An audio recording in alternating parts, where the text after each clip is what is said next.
พักยกให้น้ำมันสิตายคือว่าพักยกกินข้าวก็บอกว่าเพิ่งเลยได้พูดว่าน้ำนี่กินอร่อยกว่าข้าวนะ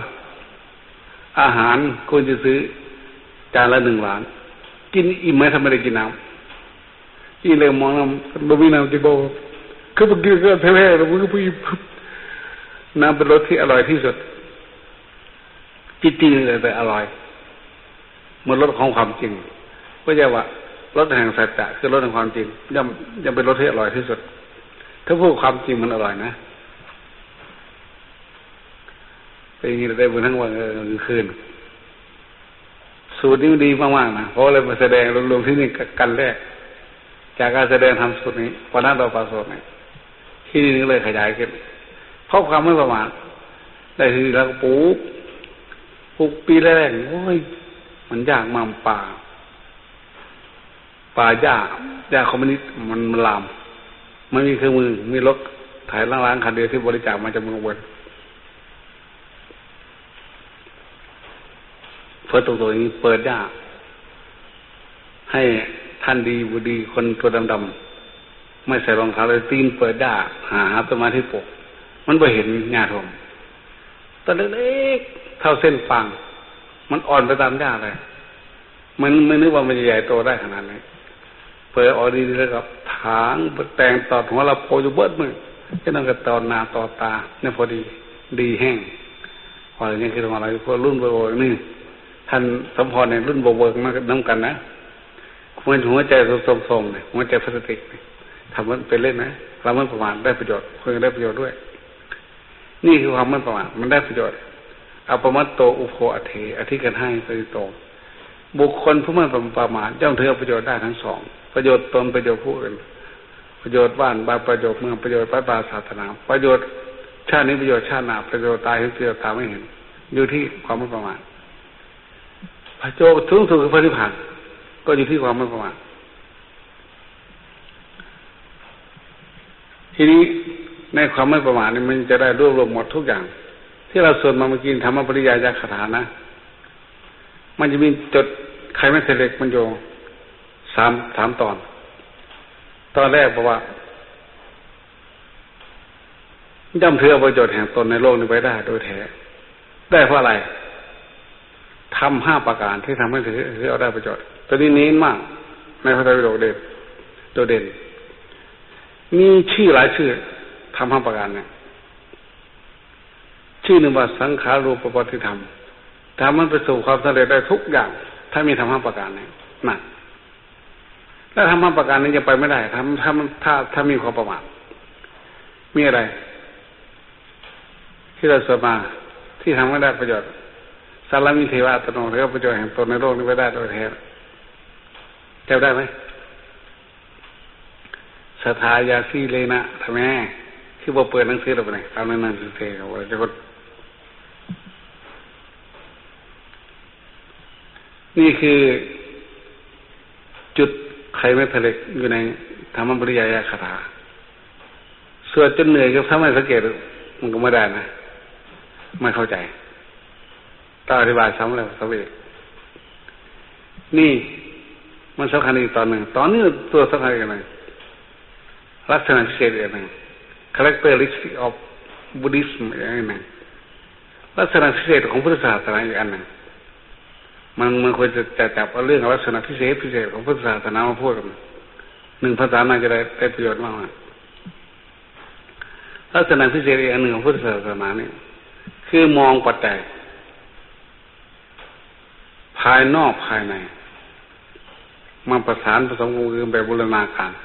จึงนำไปสู่ผลที่มุ่งหมายได้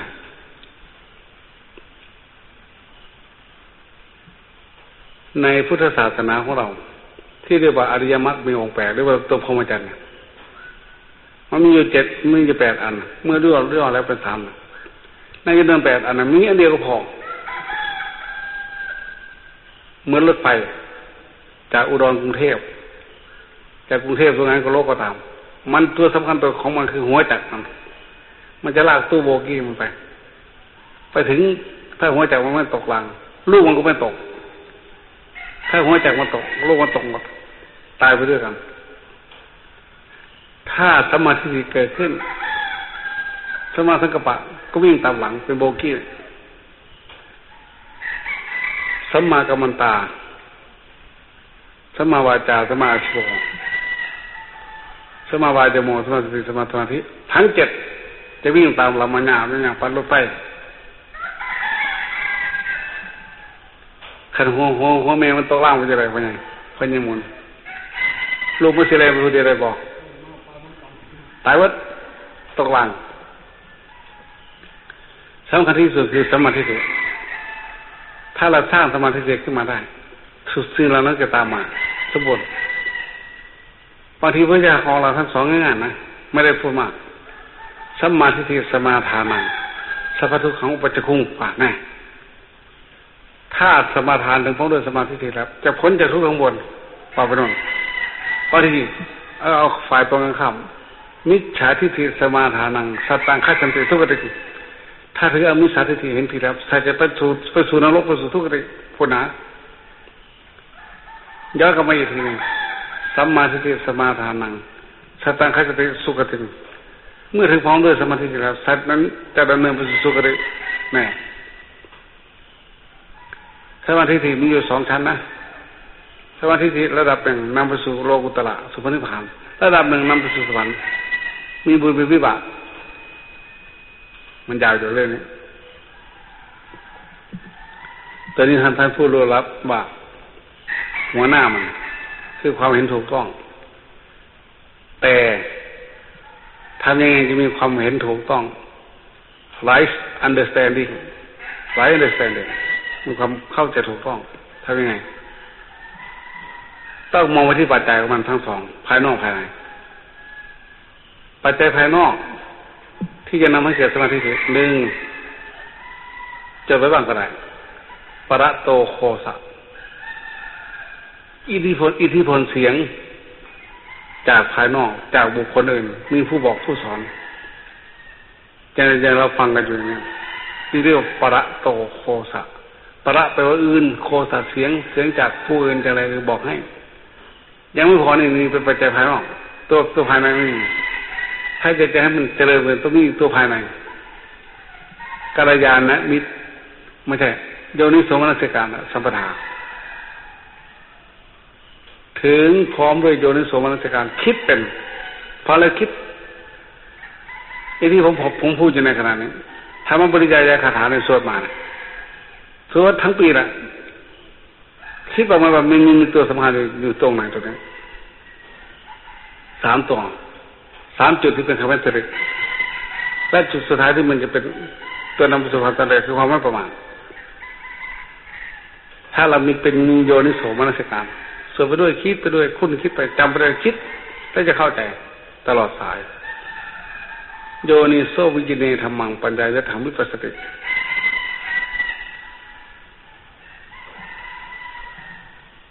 คือวิจัยทำให้แจ่มแจ้งสืบคนจนถึงต้นเขาสืบสาวถึงเหตุผลแยกวิเคราะห์วิจัยก็จะไปประจักษ์แจ้งสิ่งเหล่านั้นด้วยปัญญา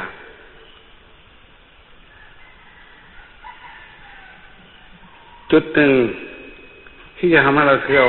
ประโยชน์แห่งตนในโลกนี้ไว้ได้โดยแทนมีทำ5 ประการนี่ศรัทธายะสีเลนะกายเสนะสุเตนะจุพยังผู้ใดจะได้ด้วยศีลและมีศรัทธาสดับศึกษาในการเสียสละผู้ง่ายมันมีทำ5 ประการศรัทธาศีลสุตตะจาคะปัญญา5อันนี้เรียกว่าอริยวัตรธรรมตัวนี้จะทำให้ได้ประโยชน์ทุกอย่าง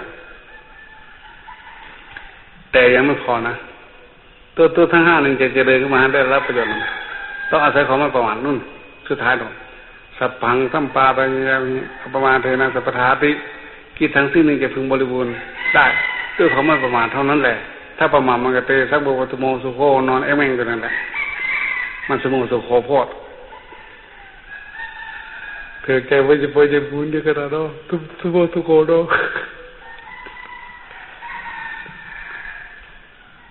2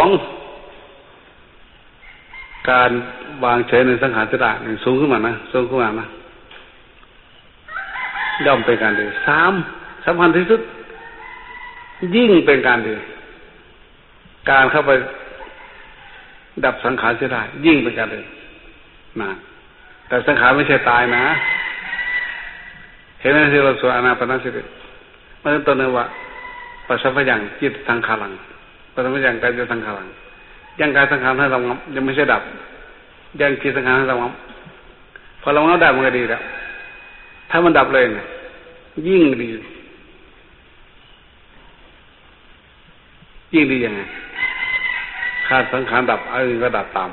จะไม่มีการเกิดการตายทั้งหมดนี้มันจะเกิดมาจากความไม่ประมาทนะความไม่ประมาทจะเรียกร้องการทำความเพียรความไม่เที่ยงจะเรียกร้องความไม่ประมาทเป็นอย่างนี้ถ้าเราบวชด้วยความไม่ประมาทจะได้ประโยชน์มากเอาวันนี้รวบรัดหน่อยยังไม่สว่างเลย5:47 นาทีวันนั้นพูดในเรื่องบวชมันก็ไม่ละเอียดมากวันนี้จะรัดเอาสมัยใหม่ของพวกเราเลยแต่ก่อนนั้นได้เล่าให้ฟังว่ามนุษย์เซ็งเป็นเศรษฐีก็ทุกข์แบบเศรษฐีเป็นพระราชาก็ทุกข์แบบพระราชาปัญหาชีวิตปัญหาจิตใจปัญหาความทุกข์ปัญหาสังคมเกิดขึ้นปัญหาครอบครัวเกิดขึ้นเบื่อหน่ายคนเหล่านั้นเบื่อหน่ายอีสกังธรรมังคลามาโนนี่คำบาลีว่าเขาเนี่ยภิกษุทั้งหลายสัตว์เหล่านั้นบุคคลเหล่านั้นไม่พอใจในธรรมของตัวเองถ้าว่าสมัยนี้จะต้องแปลว่าเซ็งเจ้าของเนาะเกิดมามีอยู่มีกินเจริญเติบโตมีผัวมีเมียหาอยู่หากินครับไถ่ปากไถ่ท้องเดี๋ยวก็ตายเอาไปด้วยไม่ได้มีเพียงแค่นี้เลยเซ็งเป็นพระราชามีหาเรมมีลูกมีเมียเยอะๆพี่น้องก็พอตายก็เลยเกิดเซ็งขึ้นมาอะไรหนอดีก็เลยมาถามกิ้งปรโมธรรมโมอะไรหนอที่มันสูงสดดีกว่านี้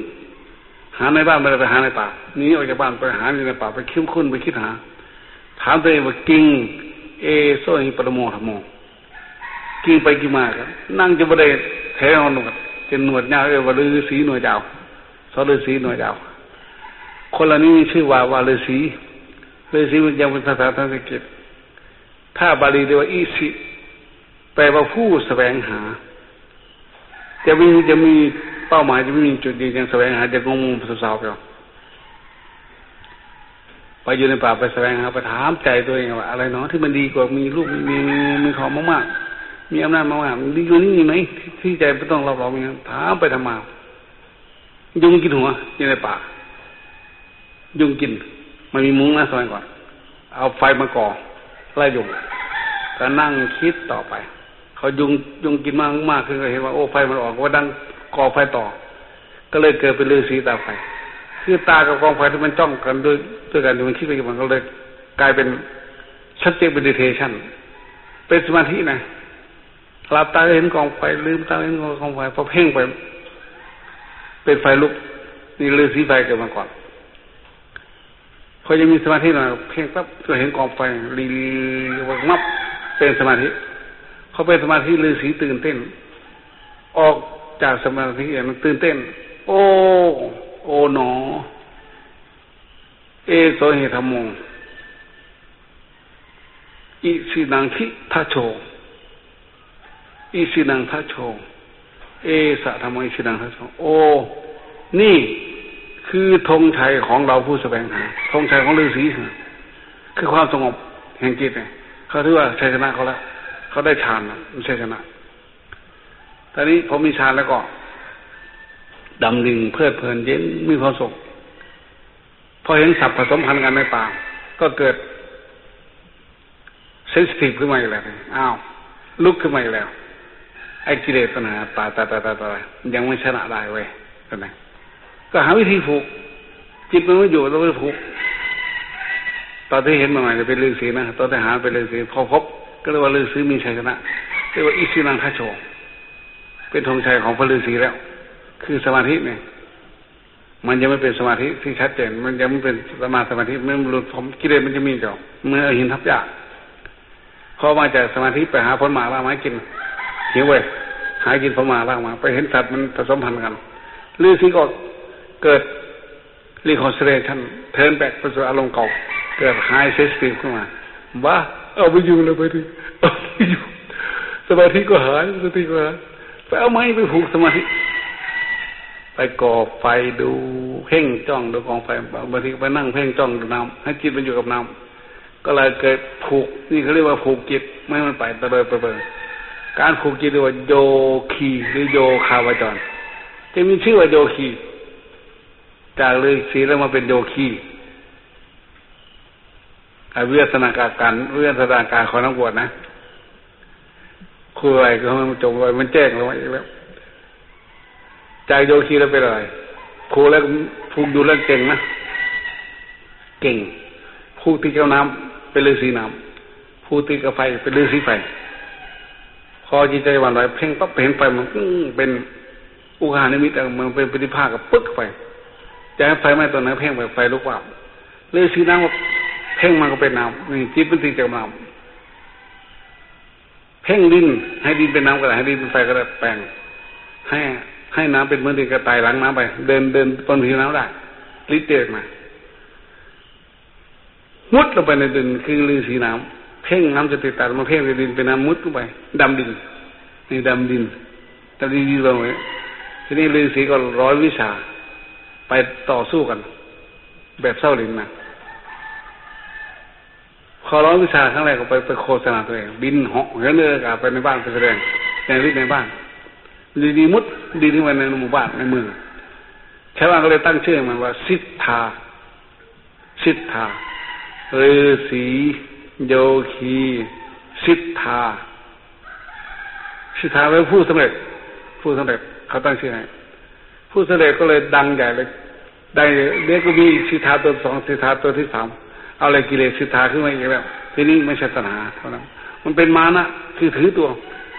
ฉันต้องเก่งกว่าฉันต้องดีกว่าแล้วเป็นทิฏฐิเพิ่งมานี่ตัวมันขับเคลื่อนพฤติกรรมของชีวิตตัณหามานะทิฏฐิตอนที่มันอยากเก่งกว่าเขาเลยแต่มันมี1 2 3ไม่ได้ต้องมีเราคนเดียวนี่คือมานะคือบางก่อนถือว่าตัวเองต้องเก่งกว่าเสมอเขาหรือต่ำกว่าเขานั่นเป็นมานะก็เลยต่อสู้กันตอนต่อสู้กันเนี่ยอะไรจะเกิดขึ้นบางองค์เป็นดาบทเทคนิคเป็นดาบทเป็นผู้เผาฤาษีไฟเพ่งไปเผาฤาษีน้ำบางทีฤาษีน้ำพลังจิตอ่อนกว่าก็ถูกฤาษีไฟเผาตายไปบางทีฤาษีน้ำเพ่งไปมีพลังจิตมากกว่าฤาษีไฟครับน้ำไหลน้ำท่วมเห็นแผ่นดินเป็นน้ำแต่นั้นลอยบกไปออกถลอกทะเลโน่นลอยใดๆอยู่ในบทนึกว่าเป็นน้ำเพราะถูกลวงตาด้วยอำนาจฤทธิ์เมื่อเป็นเช่นนี้ยังไม่จบไปต่อสู้กันไปกันมาใครแพ้ก็ถูกทรมานทรกรรมด้วยฤทธิ์ของฝ่ายตรงข้ามทีนี้เกิดที่มีอีกอันหนึ่งที่เราสวดเมื่อกี้นี่มีขันธ์5ขันธ์มีขันธ์4ขันธ์มีขันธ์เดียวเราจะได้รู้จักว่าขอแต่ว่าขันธ์เดียวเลยไปเลยทีนี้เมื่อสู้เขาไม่ได้เพราะตัวเองมีอยู่5ขันธ์มีกายมีรูปมีเวทนาสัญญาสังขารวิญญาณมีเจ็บมีปวดมีทุกข์มีร้อนก็คิดหาวิธีเลยสิยังไม่พอจะคิดหาวิธีตอนนี้จะเป็นมุนีแปลว่าผู้รู้ได้ทุกอย่างผู้รู้ทำยังไงวะถ้าเราสู้เขาไม่ได้มาเอาน้ำมาไหมเอาน้ำมาท่วมเอาไฟมาไหมเราจะตายก่อนตายได้ไหมหาวิธีตายไม่ให้มันเจ็บมันปวดเพราะว่าแพ้แต่ไม่ทรมานหาวิธีตายเพ่งสมาธิใหม่สมาธิแบบตายง่ายแบบแขนกระเดกแก๊กไฟไม่มามันเป็นไรตายก็ตายไปไม่เจ็บมันปวดไม่มีเวทนาไม่มีสัญญาไม่มีแม้สัญญาเวทนาสัญญาสังขารวิญญาณไม่มีแต่รูปอย่างเดียวเรียกว่าขันธ์เดียวนั่งเพ่งอสัญญีปิบริกรรมของเราไม่มีสัญญาไม่มีความจำได้หมายรู้ไม่มีความรู้จักเจ็บจักปวดไม่มีความว่ามีตัวมีตนอยู่ตรงนี้ไม่ไปกูไม่มีแต่โลกแต่ จิตทั้งหมดเนี่ยไม่มีเรียกว่าขันธ์เดียวทั้งหมดที่เรานั่งอยู่มัน5ขันธ์อีกพวกอรูปไม่มีรูปอากาสานังจายนะวิญญาณังจายนะอากิญญาณังจายนะเนวสัญญาสัญญานะพวกนั้น4ขันธ์ไม่มีรูปจะว่าอรูปฌานถ้ามีรูปมันก็มี5ขันธ์แต่พวกเราไม่5มุดสู้เขาไม่ได้ปั๊บน้ำมาท่วมแก๊กตายแข็งก็ได้ไม่เจ็บไม่ปวดรีบตายชิงตายก่อนตายdie before ตายสัตว์ได้ดีตายทันทีเลยเดี๋ยวนี้ก็ยังมีนะบางคณะถ้าเด็กๆใจอ่อนผู้หญิงบางคนใจอ่อนฝึกสมาธิเดียวแข็งแก๊กเอาไปตั้งนั่นก็อยู่ตรงนั้นเอามือออกก็อย่างนี้เอายืนก็ยืนอย่างนั้นเอายังไปโฆษณาออกโทรทัศน์ว่าเข้านิโรธสมาบัติอย่างนั้นไม่ได้อันนั้นเนี่ยคือมิจฉาสมาธิถ้าสมาธิอย่างที่เราสวดเห็นไหมญาณ5ข้อสุดท้ายว่ายังไงฮะหนังสืออายังสมาธิสโตสัพพสติสโตวะวุฒหามีติย่อมรู้เฉพาะตนว่าสมาธินี้เรามีสติเข้าสมาธินี้ได้และมีสติออกจากสมาธิมันต้องมีสติเข้าสติออกอยากจะออกก็ได้จะเข้าได้ไว้อย่างนี้เขาเรียกคล่องตัวไปว่าสิ่งอย่างนี้จะเป็นสมาธิถ้านั้นเป็นมิจฉาสมาธิอาภัพมากพระพุทธเจ้าพระอริยเจ้าทั้งหลายจะกลัวมากสมาธิอย่างนี้คือมันจะอาภัพเวลาตายปั๊บมันจะไปอยู่นู่นอสัญญีสตาวาสผมขันเดียวเขาเรียกว่าผมลูกฝักพงดักแด้คือดักแด้อยู่ในห้างเลยดีนั่นเลยนอนถ้าตายนอนก็ไปนอนอยู่อสัญญีสตาวาสถ้าตายแล้วก็ไปดังร้องนั่งเงาที่แบบ7สังวัตกับวิวัตกับที่จะหมดอายุพระพุทธเจ้าเกิดมาอีก100 องค์ยังไม่ได้ครึ่งอายุพวกอาภัพมากพระพุทธเจ้าเมื่อพระองค์เป็นโพธิสัตว์จะตกลงก็ทำพระองค์ก็เคยตกเป็นเปรตเป็นอะไรก็เป็นแต่จะไม่ไปนี่ไปอาสัญญีสาวาสไม่ไปมันอาภัพบางคนเป็นง่ายนะบางคนเนี่ยเขาจะหมดบุญหมดบาปจากอสัญญีสาวาสเลยบังเกิดเป็นมนุษย์พวกนี้เมื่อหมดบุญเขาจะตกมาค้างในโลกมนุษย์ซะก่อนไม่ได้เลยไปอบาย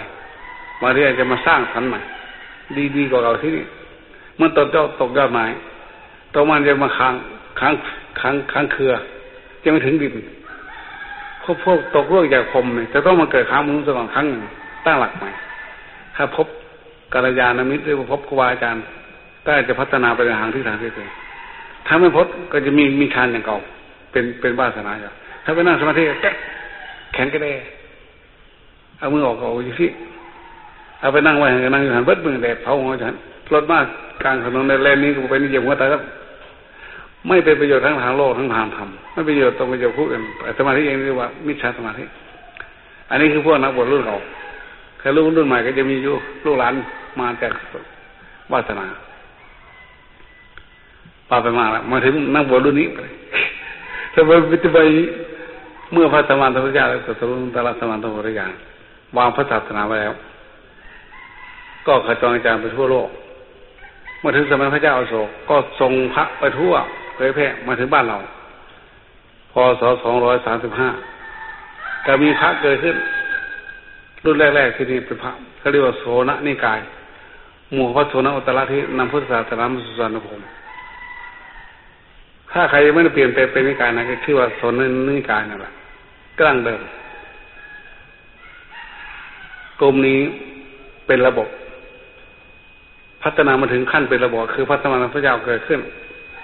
พระวินัยเป็นระบบชีวิตระเบียบสังคมของนักบวชเพื่อเป็นเบ้าหล่อหลอมนักบวชให้มาตะล่อมมาสู่จุดเดียวกันเพื่อพัฒนาไปสู่พระธรรมวินัยนี้มีธรรมเป็นเป้าหมายอันนี้ก็อีกเป็นลักษณะพิเศษของพุทธศาสนาอย่างนั้นเป็น characteristic คือต้องบูรณาการระหว่างภายนอกและภายในพระวินัยเน้นชุมชนเน้นรูปแบบพระธรรมเน้นบุคคลเน้นสาระเนื้อหาเมื่อมีชุมชนต้องมีรูปแบบเพื่อจะไปสู่เนื้อหาสาระคือพระธรรม พูดง่ายว่าจะเอาแต่วินัยไม่ได้จะเอาพระธรรมไม่ได้วินัยเป็นเปลือกคุ้มแกนเอาไว้ถ้ามีแต่แกนไม่มีเปลือกเป็นไม้แกนหล่อนตายแล้วแต่หังเขาเอาวินัยไปเลยได้ป่ะนะศาสนาอยู่ไม่ได้อายุของพระศาสนาอยู่ที่พระวินัยบางคนว่าไม่ต้องสนใจพระวินัยมหา7ประโยคองค์มาคุยกับผมวินัยมันจะเป็นข้อสมมติเอามันจะไปถึงวิมุตติได้ยังไงไหวเจ้าใจมันพอปวดเลยว่าเจ้าเถอะ7ประโยชน์ไปจากอุดรถ้าคุณไม่ถือสมมุติคุณจะอยู่ได้ไหมในโลกสมมุติมันจะบริบัติสังสมติคือความเห็นพร้อมกันของคนทั้งหลายคนนี้เห็นว่าเป็นผัวนะคนนี้เป็นเมียนะนี่เป็นพ่อนี่เป็นแม่นะคุณไม่ถือเลยคุณลองซื้อไปเลยเมียใครคุณว่าผู้หญิงธรรมดาคุณฟาดเราแต่เด็กเขาก็ตีหัวคุณตายเหมือนกันสมมุติบัญญัติมันทำให้สังคมอยู่ได้คุณต้องเข้าใจแต่ถ้าคุณจะหลุดพ้นคุณต้องพัฒนาอีกแบบแต่คุณจะต้องอาศัยระบบนี้ซะก่อนพระวินัยเหมือนกะลามะพร้าวว่าอย่างไรคนน้อยกะลามะพร้าวนะแต่ต้องไปฟังกะลามะพร้าวแล้ววันที่15ครับนะพระธรรมเหมือนน้ำมะพร้าวกับเนื้อมะพร้าวจะมีเนื้อมะพร้าวมีน้ำมะพร้าวกินไหมถ้าไม่มีกะลานะได้ยินบอกว่าไงสิมีบอกให้บ่มีกระโปรงสิริกิบ่บรรดามะพร้าวกับเนื้อมะพร้าวต้องเอาทั้งหมดนี่คือระบบของพุทธศาสนานี่พระเจ้าของเราเกิดมาทำบุรณาคารชัดพระพุทธเจ้าอื่นก็มีไม่เคยว่างอย่างพระปัจเจกพุทธเจ้าท่านไม่สามารถตั้งศาสนาได้เพราะท่านมีความรู้ถึงธรรมชาติอันหนึ่งของคนที่จะมาจัดระบบได้พุทธศาสนาจะตั้งไม่ได้ถ้าไม่มีพระวินัยเมื่อพระศาสนาจะหมดคือหมดพระวินัยปมุตเท่านี้จะสุตตันเตอภิธรรมจะตาวเตพระสูตรหมดไปพระอภิธรรมอันตรธานไปวินัยเยวิสัทธรรมเนี่ยพระวินัยยังอยู่ไม่หมดไปปุณณติสันติศาสนาศาสนานั้นชื่อว่ายังอยู่ถ้าจะมีกะลาอยู่ก็ต้องเอาไปโบกได้มะพร้าวไปบอกไปเลยใครว่ามะพร้าวห่าวไปนี่ไม่มีกระโปรงอยู่เลยเอาไปปลูกได้ใครมะพร้าวมีกระโปรงปลูกไปได้ตายนี่คือพุทธศาสนาเมื่อมีระบบนี้ก็มีการบวชจะมีระบบคือพวกเราเนี่ยทีนี้การบวชครั้งแรกมันครั้งแรกมันเกิดมาจากความเบื่อหน่ายความเซ็งต่อทุกข์โทษต่อทุกข์ในโลกแต่บัดนี้มันเป็นอย่างนั้นสังคมมันเปลี่ยนแปลงไปเงื่อนไขใหม่เกิดขึ้นเป้าหมายวัตถุประสงค์ของการบวชก็เปลี่ยนแปลงไปตามวิวัฒนาการของสังคมไทยรับพุทธศาสนามาจากสายเถรวาทจากพระเจ้าอโศกจากลังกาจากอินเดียโดยเฉพาะอย่างยิ่งพระเจ้าอโศกนั่นแหละเป็นต้นตะกำเนิดให้ลูกบวชสร้าง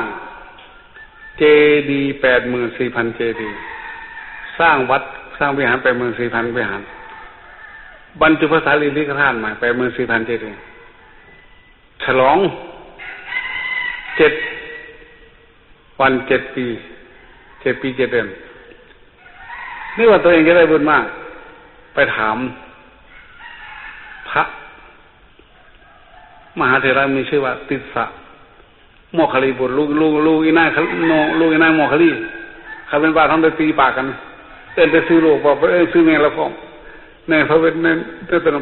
พระโมคคัลลีบุตรติสสะเถระว่าโมคคัลลีคนนี้ว่าติสสะเถระคนเดียวก็น่าจะพอเพราะว่าแม่ของท่านชื่อว่าโมคคัลลีเพราะว่าโมคคัลลีบุตรติสสะเถระบ้านของว่าลูกอีน่านี่มันจะดูตีปากกันได้พระเจ้าโสไปถามพระโมคคัลลีพระติสสะเถระในสมัยพระสัมมาสัมพุทธเจ้ามีใครทำบุญมากเท่ากับผมไหมสร้างวัดได้ 84,000 วัดสร้างเจดีย์ 84,000 เจดีย์สร้างวิหารใหญ่ 84,000 วิหารเพื่อบูชาพระธรรมขันธ์ไม่มีเลยครับเมื่อท่านพระเจ้าจะมีพระเจ้าอยู่ไม่มีใครสร้างได้ขนาดนี้โอ้ถ้าอย่างนั้นผมคงจะได้บุญมากนะมากให้บอกได้บุญมากสุปเมยยาอุทสาขลังเปรียบเสมือนมันประมาณไม่ได้เหมือนน้ำในมหาสมุทรมันรู้จะกี่หาบมันรู้กี่หาบกี่ลิตรแกรู้ว่าไม่แต่น้ำในมหาสมุทรเปรียบไม่ได้บุญของท่านอย่างนั้นโอ้ถ้าอย่างนั้นเขาบุญมากขนาดนี้ ผมได้เป็นผู้รับมรดกเป็นทายาทของพุทธศาสนาหรือยังให้บอกจะห้างโง่ไกลเหมือนฟ้าก็เป็นท่านจะให้ทานสร้างวัดตั้งแต่ดินนี้จดพรหมโลกถ้าว่ายังไม่ได้เป็นทายาทผู้รับมรดกพุทธศาสนาดอกจะไม่เป็นพี่เป็นน้องของพระพุทธเจ้าเลยอย่าไปยากพระพุทธเจ้าไม่ได้เป็นดอกเขาทำยังไงจะได้เป็นผมสร้างมามากนะถ้ามีลูกให้ลูกบวชลูกสาวก็ได้ลูกชายก็ได้นั่นเลยจริงๆเป็นทายาทรับมรดกแห่งพระศาสนาทีนี้มันโยงมาถึงพวกเราแล้วโอ้พอดีพระเจ้าสมมีลูกอยู่2 คนลูกสาวคนหนึ่งไม่มีผัวเจ้าหญิงสังฆมิตาลูกชายเจ้าชายมหินทราไปกล่อมลูกทั้งสองจะบวชให้พ่อได้ไหม2 คนนั้นสร้างบุญมานานไม่ได้อยากบวชมันได้คบก่อนชาติก่อนวิวาสนาอยากได้ยินคำนี้จากเสด็จพ่อมานานแล้วบวชทั้ง 2แล้วเป็นพ่อหลานนำพระพุทธศาสนามาลังกาประเพณีให้ลูกบวชตอบแทนบุญคุณพ่อแม่เกิดมาจากพระเจ้าสองนี้พอบวชลูกแล้วเสร็จไปถามบัดนี้ผมได้เป็นญาติหรือยังผมเป็นญาติพระพุทธเจ้าเนี่ยเป็นแล้วคนที่บวชนี่ต้องเป็นหมู่ทั้งเป็นเชื้อเจ้าหมดทุกคนในนี้ก็มองนั่นมองนี่เนี่ยว่าทุกคนได้เนี่ยมองราชวงศ์ได้มองธรรมดาได้เหรอเสร็จแล้วผมจะได้บุญยังไงล่ะในเมื่อผู้ผมบวชผมไม่ได้บวชด้วยถ้าเลยบอกอย่างนี้นะมหาวิจารณ์มาตาเปติกาสัมภาโวโอทนะกุมารสัพพโยสัมภวะธาตุพ่อธาตุแม่ทั้ง 2สัมภวะธาตุมารดาบิดารวมกันเข้าจึงเป็นตัวลูกบวชก็เหมือนทั้งบวชตัวเท่าอยู่ในลูกนะตัวแม่ก็อยู่ในลูกนั้นเหมือนกันตัวพ่ออยู่ในลูกเพราะนั้นลูกบวชก็เหมือนพ่อบวชแม่บวชเพราะธาตุของพ่อของแม่รวมกันจะเป็นตัวเราคนเวลาจึงมักจะพูดว่าคุณแม่น้อยคุณพ่อมากผมเถียนได้เด็กๆผมเป็นคนรักแม่เพราะนอนอยู่แต่ในอ้อมอกกอดของแม่กินนมแม่นอนอยู่ในท้องแม่มาตลอดพ่อนี่อยู่ห่างไกลจ้ะเลยมาบอกว่าพ่อเป็นบุญคุณมากผมเถียนไว้นะคุณพ่อคุณแม่ทอผู้เขากล่าวนะคุณพ่อทอแผ่นฟ้าแผ่นดินโอ้คือจะลาแต่คุณที่พ่อพ่อก็กินดีเพื่อเนี่ยผู้เขาเป็นยังไงพ่อเดี๋ยวนี้คอยบริบายพอที่มีคุณตาเป็นคนไม่ได้กินด้วยหรอกเที่ยงด้วยหรอกผมเป็นคนหัวแก่เด็ดๆนะผมไม่ได้เชื่ออะไรงานนะเด็ดเที่ยงไปก่อนนะบ่เขาทำเลยโดยเฉพาะอย่างยิ่งแม่พูดเองด้วยแต่จะว่าเขาไปเชื่อเราอีกไงคอยกินนมจะคุ้มคนน้อยจะเรียนนอนจะยังไงบ้างคอยบริกินนมเขาจะครับจะคือที่ว่าบุญคุณที่พ่อรักเท่าไหร่เที่ยงอย่าเถียงพระเจ้าได้มาได้เท่านั้นพระเพิ่นมาไปฟังเทศพระเพิ่นกินนมแม่คือใครเนี่ยพอเรามาศึกษาเมื่อเราต่อมาเราจะรู้ว่าคนพ่อมากคนแม่น้อยมากหมายถึงธาตุที่ประชุมกันรวมกันเป็นตัวเราแม่ก็เป็นธาตุหนึ่งธาตุดินธาตุน้ำแล้วบางพ่อแม่ลงมาธาตุไฟธาตุลมเป็นธาตุอาศัยมาใหม่จะลงเป็นมหาโพธิโลกธาตุดินของพ่อธาตุน้ำของพ่ออีกแล้วมันประชุมกับธาตุดินของแม่พ่อมีทั้งน้ำทั้งดินอะไรผมขนเล็บฟันน้ำเนื้อเอ็นกระดูกเยื่อในกระดูกต่างๆทั้งหมดเป็นธาตุดินผสมกันระหว่างพ่อแม่นั้นน้ำของพ่อไปพ่อจะมีธาตุมากกว่าพระโลกแม่ที่ว่ามาตาเปติกาสัพพโวโกทนะกุมารปฏิโยสัพพวะธาตุมารดาบิดารวมกันจึงเกิดเป็นตัวเราเอาละยังไงก็ตามสัพพวะธาตุตรงกันแล้วเป็นตัวเราเมื่อเราบวชก็เหมือนพ่อแม่เราบวชด้วยทีนี้เป้าหมายในการบวชในเมืองไทย1จะไว้ดีนะจะไว้ก่อน1บวชเพื่อทำหน้าที่ของคนไทย2บวชเพื่อทำหน้าที่ของชาวพุทธ3บวชเพื่อทดแทนบุญคุณมารดาบิดา4เอาที่4เนี่ยพอดังนั้นมันหลายพอ บวชเพื่อพัฒนาชีวิตของตัวเองนี่คือเป้าหมายของการบวชตอนเย็นเขาว่ากันอันนี้เอาหัวข้อไว้ก่อนตอนนี้สมควรแก่เวลาแล้วนะตี 5:42จะเป็นสว่างเตรียมตัวไปบิณฑบาตเนาะขอความเจริญงอกงามในอริยจริยธรรมในการบวชของท่านหลายจงบรรลุเป้าหมายที่ประสงค์โดยทั่วกันทุกรูปทุกองค์เถิด